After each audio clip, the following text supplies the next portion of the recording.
आपके घर के वॉल्स ऐसे गंदे हुए पड़े हैं? क्या आपके घर के बच्चों ने वॉल पे ड्राइंग करके स्टिकर्स चिपका के एंड गम से वॉल को गंदा करके रखा हुआ है? तो फिर आज का ये मेरा वीडियो आप सबके लिए बहुत ही हेल्पफुल रहेगा। हाँ, आज मैं वॉल डेकोर करने वाली हूँ जिससे घर एकदम सुंदर लगने लगेगा। जैसे कि मैंने ये साइड का वॉल डेकोर किया था मेरे प्रीवियस वीडियो में, आपने देखा होगा। अगर अभी तक किसी ने नहीं देखा है तो मैंने ऊपर आई बटन पे इसका लिंक दे दिया है। तो आज का ये वॉल डेकोर एकदम बजट फ्रेंडली होगा। मैक्स टू मैक्स 100 रुपीज में आप ये पूरा का पूरा वॉल डेकोर कर लेंगे, वो भी एकदम इजी वे में। तो ये वीडियो एंड तक देखते रहिए।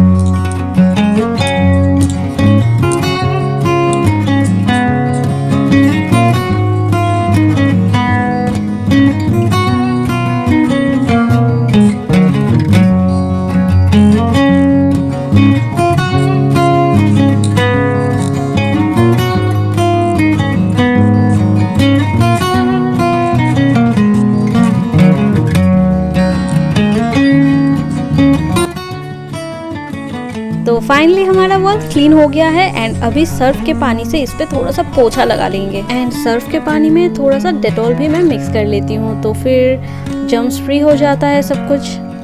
फाइनली हमारा wall clean and germs free हो गया है। अभी हम ये वॉल डेकोर करेंगे फ्लावर्स से। अभी आप सोच रहे होंगे फ्लावर्स तो बहुत कॉस्टली होते होंगे, लेकिन ये सारे फ्लावर्स कॉस्टली बिल्कुल भी नहीं है, क्योंकि ये पेपर फ्लावर्स है एंड ये पेपर्स का प्राइस है 10 to 15 रुपीज एंड 1 पेपर से 3 to 4 फ्लावर्स बन जाता है। तो हुआ ना हमारा वॉल डेकोर पॉकेट फ्रेंडली। तो चलिए अभी ये सारे फ्लावर्स को वॉल पे पेस्ट करते हैं। एंड पेस्ट करने के लिए हमें चाहिए गम। तो मैंने बहुत सारे गम ट्राई किए थे, लेकिन मुझे बेस्ट लगता है फेविकॉल, तो फेविकॉल ही यूज करेंगे। तो ये फ्लावर्स को पेस्ट करना एकदम ही इजी है। जस्ट फ्लावर्स पे गम लगाए एंड वॉल पे पेस्ट कर दे, बस इतना ही करना है।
आप सबको ये वॉल डेकोर कैसा लगा मुझे कमेंट करके जरूर बताइए। एंड अगर ये वॉल डेकोर आपको अच्छा लगा तो लाइक शेयर सब्सक्राइब करना मत भूलिएगा। Bye bye, take care and stay happy.